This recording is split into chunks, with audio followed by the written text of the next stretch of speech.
Nous recevons ce matin un grand penseur, et oui, c'est Maurice Barthélémy, le réalisateur et comédien. Bonjour Maurice Barthélémy. Bonjour, bienvenue. Et vous avez compris pourquoi je vous présente comme un penseur, parce que ce matin, vous venez ni pour un spectacle, ni pour un film, mais pour un livre qui s'appelle Sans penser, sans penser, publié chez Plomb. Alors déjà, première question, comment vous faites pour ne pas penser? Ça nous intéresse. Ah, ça, c'est un vrai problème, parce que je passe mon temps à penser. Ouais. Donc, je suis obligé de m'arrêter à certains moments de la journée, peut-être faire en faisant un peu de méditation, parce que sinon, j'ai un vélo dans la tête et je ne peux pas m'arrêter. Et c'est pas mal, parce que quand vous avez des pensées fulgurantes, vous avez pris le parti d'en faire un livre. Exactement, ouais. Ça a commencé en 2019 sur Instagram, ça s'appelle les pensées mauriciennes, et je me suis obligé à écrire chaque jour une pensée qui synthétisait un petit peu ce que j'avais en tête sur le moment. Et au final, on a sorti un livre avec des pensées, des aphorismes, des jeux de mots, un peu sur l'actualité, mais aussi sur des pensées plus personnelles. Alors c'est drôle, mais pas seulement, ça fait aussi réfléchir, ça fait penser pour le coup. Elles sont très nombreuses, il y a 100 pensées qui sont d'ailleurs 416 au total. Oui, et il y donc en a c'est une plus que publicité 100, ouais. mensongère, messieurs, dames, on en a plus que ce qu'on en achète.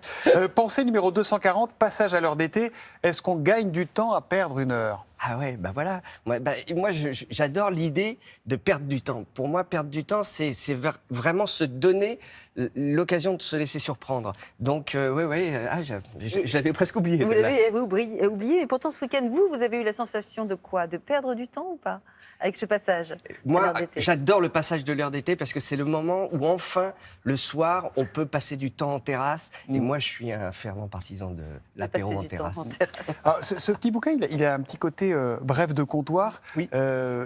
C'est quoi la volonté éditoriale qu'il y a derrière tout ça? Vous nous avez expliqué comment ça vous est venu, mais il y a une idée directrice? C'est la directrice de chez Plomb, Lise Boel, qui me l'a proposé et qui m'a dit ça serait bien qu'on en fasse un petit livre dans lequel on peut aller piocher. Et voilà, on n'est pas obligé de lire tout d'un trait, c'est juste susciter la réflexion. Dans une période où aujourd'hui on n'a pas de temps, et on va très vite. Ouais. Moi, je trouve ça plutôt bien de pouvoir se donner l'occasion de réfléchir sur une phrase ou d'en rire. Mais c'est juste... voilà, c'est une petite récréation. C'est inspirant, en fait. Regardez, là, j'ai choisi la page 11, pensée numéro 13, réforme des retraites. Tony Parker propose le départ à la retraite à 36 ans. Vous, je ne peux pas le croire, vous avez bientôt 54 ans? Oui. Sérieux? Ouais, Et je la vais avoir- retraite dans 10 ans, ça vous va ou pas? Moi, ça me va très bien et je me dis vraiment, surtout je fais un métier où je pense qu'il ne faut pas le faire trop vieux. Donc ça me va très bien de me dire que dans 10 ans, je pourrais m'arrêter, Ah, faire c'est autre vrai. Qu'est-ce que chose. vous ferez? Ouais. Aucune idée. Et ça vous angoisse pas? Non, pas du tout. L'idée, c'est de profiter de chaque instant, quoi. Et, il faut laisser la place aux jeunes. Mais vous allez vraiment vous arrêter? Parce qu'il y a Ouais. tellement de comédiens qu'on voit encore sur scène à plus de 70 ans, tout ça. Ça vous fait pas envie d'être Pas un vieux spécialement. comédien? Non, moi, vous savez, je prends plus de plaisir à réaliser des films qu'à jouer dedans.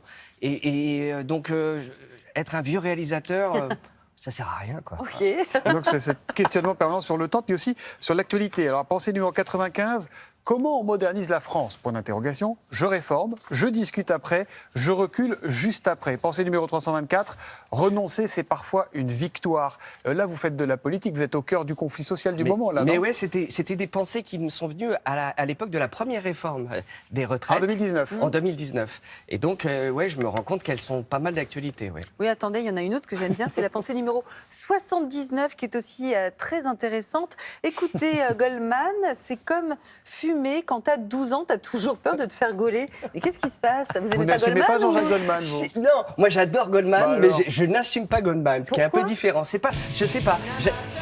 Voilà, moi, typiquement, ça je peux le chanter dans ma salle de bain, mais je vais pas le chanter devant d'autres personnes, quoi. Vous avez un peu Rassurez-vous, honte. nous n'allons pas vous demander de le chanter ce matin. merci, merci. Encore que. Il paraît que vous avez un avis sur tout, même sur ce qui ne vous intéresse pas. Exact. C'est moi où il y a quand même un regard sur la société dans Oui. tout ça. Bah Ironique oui. d'ailleurs, assez ironique, assez...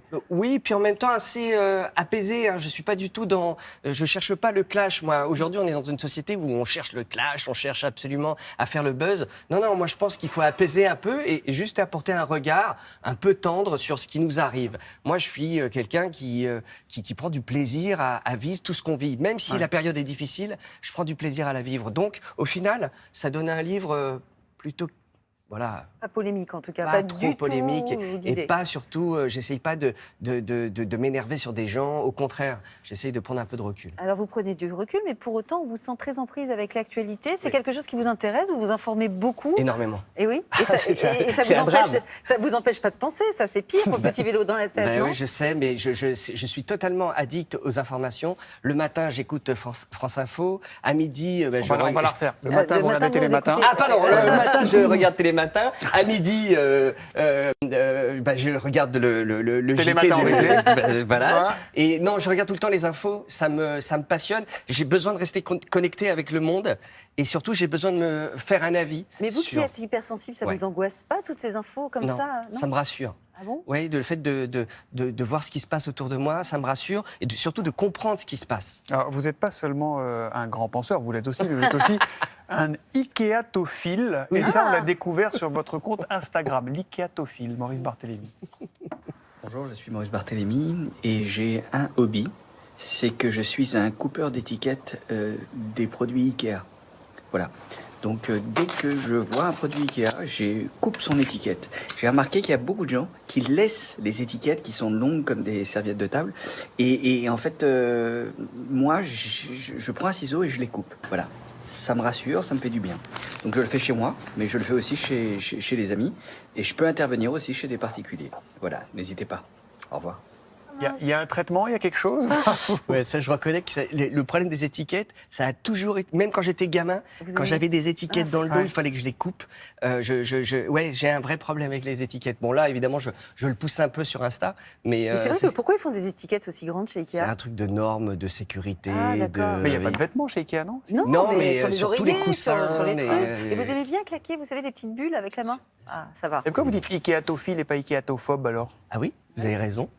C'est plus juste. Je vais Bah corriger oui. la vidéo. Ça sera dans le livre Non, 2 des non, vous savez pensées. pourquoi? Parce qu'il l'a pris du bon côté et il aime couper Oui, l'étiquette. voilà. Question c'est ça. d'état J'aime- d'esprit. Ah, voilà. Merci. Maurice merci, Julien. Barthélémy est avec nous, il revient juste après la pub. À tout de suite.